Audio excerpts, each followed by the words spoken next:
In the CCTV footage, Mackenzie can be seen driving at 100 miles per hour down quiet street before crashing into a building, killing her boyfriend and his friend. But 3 months after the crash, she was seen dressed as a corpse. Is this the behavior of an innocent victim or a cold-blooded killer? Here are Mackenzie Shirilla's parents, Natalie and John. No. They had just learned their daughter was in a terrible accident and went to the hospital. What this cop is about to tell them will change their lives. Progress to Almeida, car into a building, 286 in the vehicle, daughter's driving. After the crash, Mackenzie's friend Davion and boyfriend Dom Russo were declared dead, suggesting a possible double homicide. While many believed it was a tragic accident, the investigation revealed dark and unsettling truths, indicating it was much more. Dom, if you do not open, you think I'm joking. What do you mean? You know exactly what I mean. You're gonna come open this door right now, or there's gonna be a serious problem. In the peaceful Ohio town of Strongsville at the end of July 2022, seniors like Dominic Russo and Davion Flanagan were excited about their bright futures. Dominic, the eighth of 8 brothers, was an ambitious basketball player who started his own apparel brand. After overcoming a difficult upbringing in foster care, Davion wanted to attend Barber College and open his own store. Life seemed full of promise for Dominic and Davion as July ended, but a dark turn awaited them. Mackenzie Shirilla, a risk-taking teen known for her careless TikTok videos about drugs, I'm not even cool. I'm just one of those girls that can do a lot of drugs and not die. had been in a turbulent relationship with Dominic for over 3 years. Living together in close quarters strained their relationship further. Mackenzie, also known as a school bully, brought tension and instability into their lives. Mackenzie enjoyed making fun of other people and has previously advised despondent people to hurt themselves, according to Davion's mother. It was alarming how empathetic she was. Mackenzie and Dominic's relationship was unstable, filled with arguments and breakups on a regular basis. She showed a dangerous combination of narcissism and a drive to harm, treating him with the same arrogance as she did others. One such event provided a frightening glimpse of what was to come, as her personality mixed with the high-stress surroundings of living with Dominic on a frequent basis. Mackenzie was traveling on Interstate 71 with her Toyota Camry on July 17, 2022. She was traveling with Dominic, who were engaged in a heated dispute. Furthermore, as was frequently the case, their argument was occurring within a small, shared area. Desperate to escape, Dominic called his mother, and when she was unavailable, he reached out to a friend. Over the phone, Dominic's friend heard Mackenzie threatening to crash the car. Racing to the scene, the friend arrived to find Mackenzie's car stopped on the side of the road. Dominic's door was open. Mackenzie was striking Dominic with both hands while he sat there.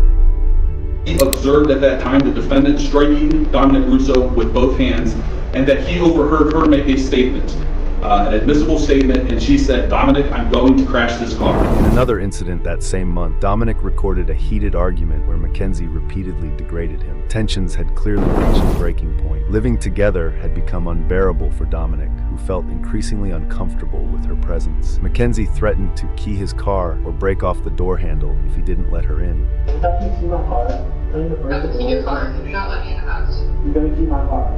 If you don't let me in the house, yes. She counted down, giving him a time restriction to let her in. When Dominic still didn't open the door, Mackenzie stated, "You're going to open this door right now or there's going to be a serious problem." Dominic called for help from his mother yet again. The above situations show how young Dominic and Mackenzie were. Despite the growing chaos in their relationship, no one could have guessed the devastating outcome.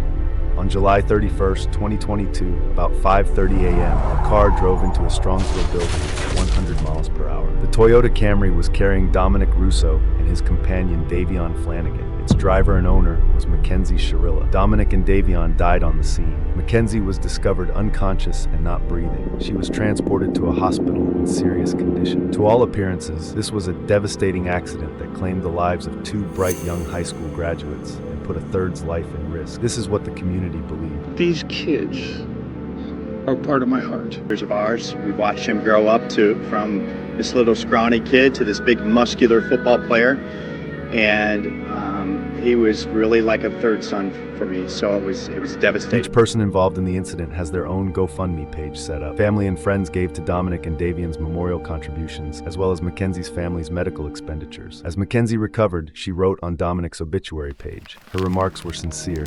"I miss your laugh, your perfect smile, and God, you are the last person to deserve this. You had such a perfect life ahead of you. I wish I had told you more about this." Her sorrow was public and appeared sincere. The neighborhood sympathized with Mackenzie, the adolescent girl who looked to be the victim of a tragic event. But that was before they knew the truth. Shortly after the crash, Strongsville police were notified that they had received concerning emails from the community that the defendant and her mother were seeking employment with the Los Angeles modeling agency.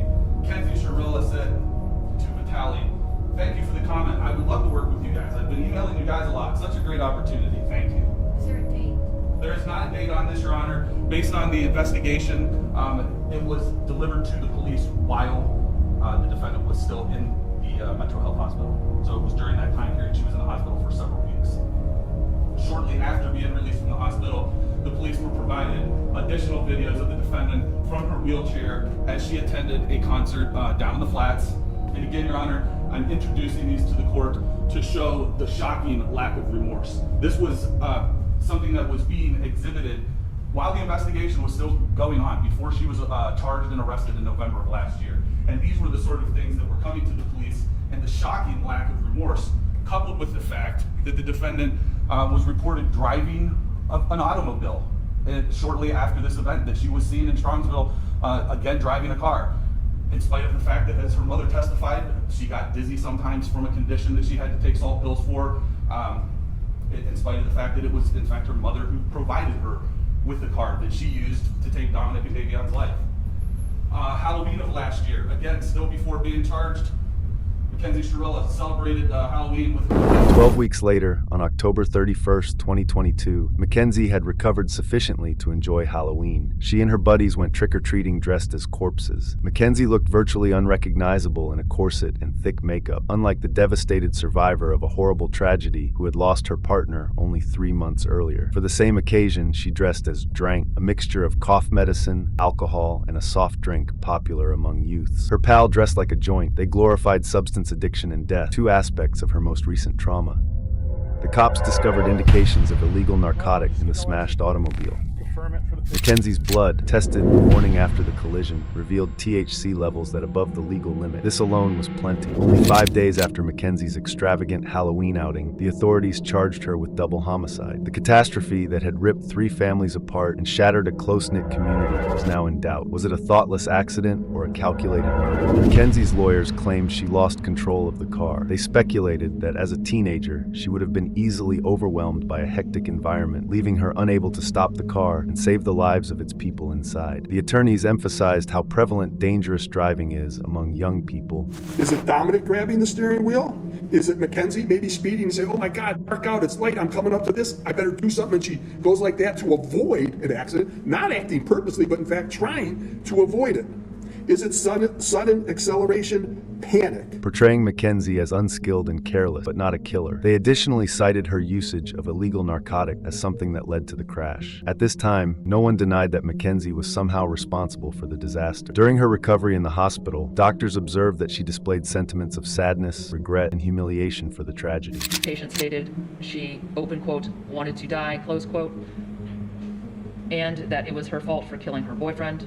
Whether she had lost control of the car or had been driving the entire time, she killed her boyfriend and his buddy, and she would be held legally liable. Mackenzie stated she didn't recall the crash. She texted Dominic's mother, "I remember turning onto the street and then my vision faded to black. It really kills me not being able to remember anything. I asked my therapist why I don't recall, and she claimed it's due to trauma. But I am going to attempt to hypnotize myself and recall. If she didn't recall it, she might avoid the moral consequences of her actions. It would remain an accident and she would not be the killer." However, the police and prosecution had a different perspective. In their opinion, this was a cold, calculating double homicide. Mackenzie, Dominic, and Davion spent the night before the crash at a friend's house. They had smoked illegal narcotic, but this was not the root cause of the horrible events that followed. Mackenzie had a plan, and she stuck to it. CCTV footage from a company near the incident site was crucial to the investigation. This clip confirmed what the car's collected data revealed regarding her driving behavior. Mackenzie's actions were very purposeful, both technically and practically. The first video shows Mackenzie slowly and carefully turning her vehicle from Pearl Road to Alameda Drive. She dutifully indicated her right turn, which was hardly the behavior of a substance-addicted, careless teenager. However, something changed in the subsequent video. The early morning was dark and peaceful until a vehicle sped across the camera's vision and collided into a building.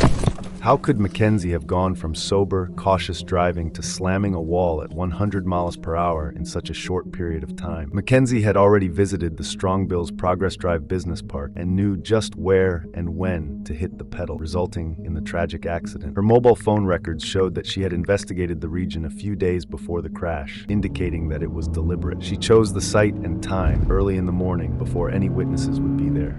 Davian, who merely wanted a ride home, wound up at the wrong place and at the wrong time.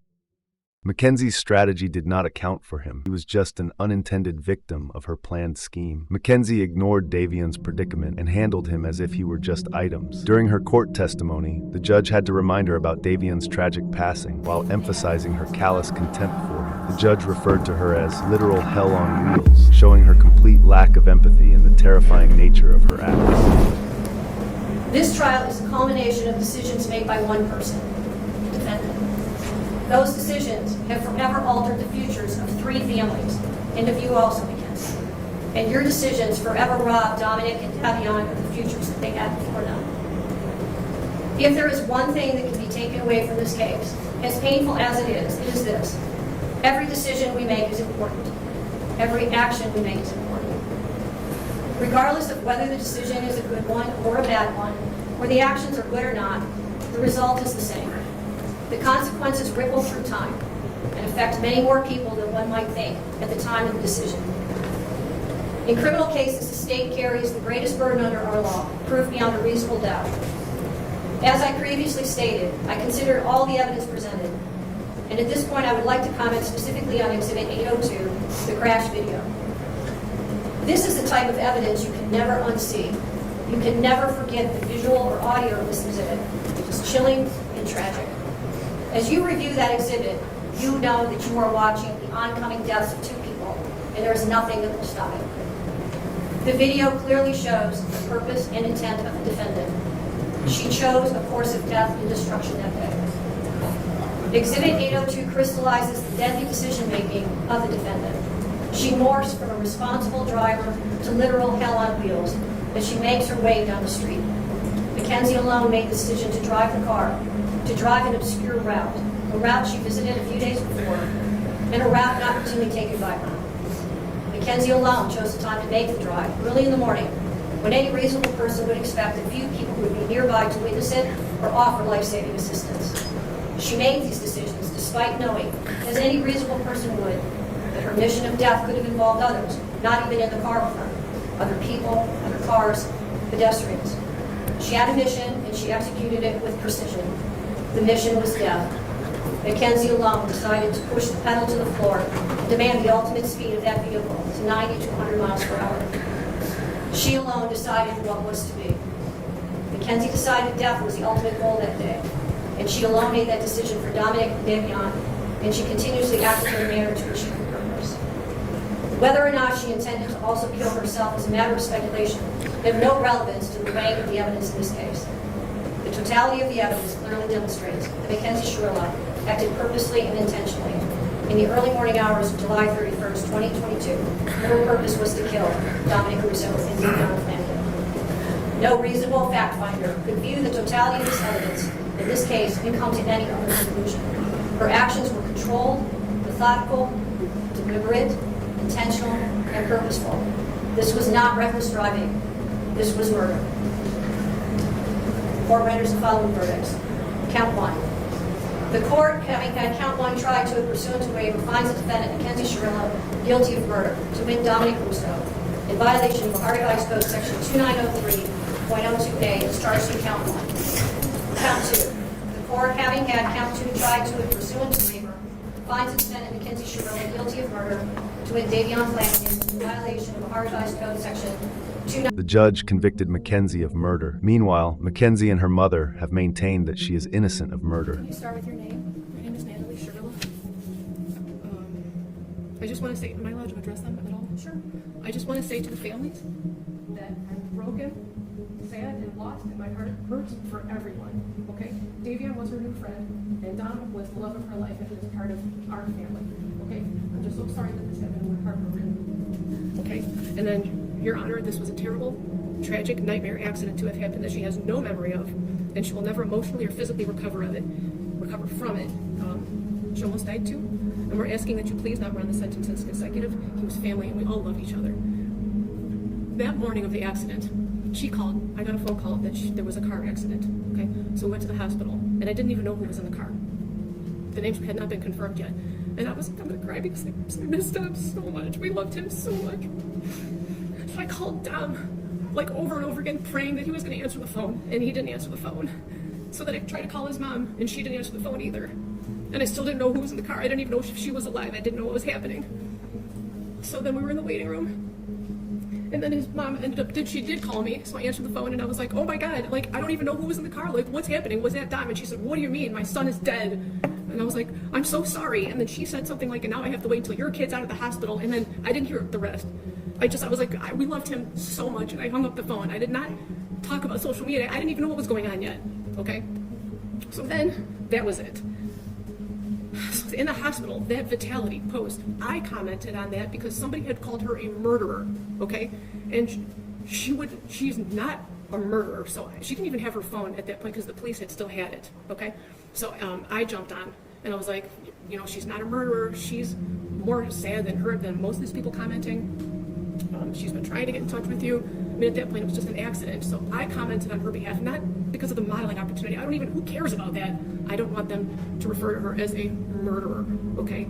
And I don't even know how that comment got on the phone because the police still had her device and she could not access her phone or social media. That's why I did it. And I had called them asking if they could shut down social media because people were calling her a murderer and making death threats and organizing groups to, you know, take her out when she got out of the hospital and stuff. So I didn't even want her phone. I don't care about her phone. I don't care about social media. I just wanted them to stop calling her a murderer so that when she did come to, and she did come out of surgery, multiple surgeries, that she wouldn't see all these people calling her a murderer because she would never, ever, ever murder the love of her life. Okay? Halloween, for 3 months after the accident, she would only wear his clothes. She would only eat the snacks he ate. She would only listen to the music he wrote, okay? She was laying in bed for 3 months crying. There was a shrine of him next to her with photos and things that he liked and this flower that lights up that he got her because he wanted it to be fresh and alive forever. It's like a little Beauty and the Beast flower. Okay, she's got this shrine of him next to her. So she was crying for 3 months. So her friends asked if she wanted to go out trick-or-treating or Halloween, and it was at OU. And she didn't even want to go. She said, I don't know, should I go? She couldn't even walk yet, barely. So I told her, I said, baby, please go. It's Halloween. You've been laying for 3 months crying, only listening to his music. Please go have just a moment of fun. A moment of fun. So we told her to go. My husband drove her. I brought her back home. She just needed a second of fun from losing her whole world. Her whole world. So that was us. We told her to go. And that concert she went to with Dom's cousin, Abby, they picked her up. They brought her there. That was Dom, Mackenzie and Dom and Abby all decided to go to this concert together while they were in the hospital. That was for Dom. Everything she did after the accident was either in honor of him, to be close to him, or just to be by him any way that she can. She's like devastated and tragic. He was the air that she breathes. Okay, and they went with his cousin.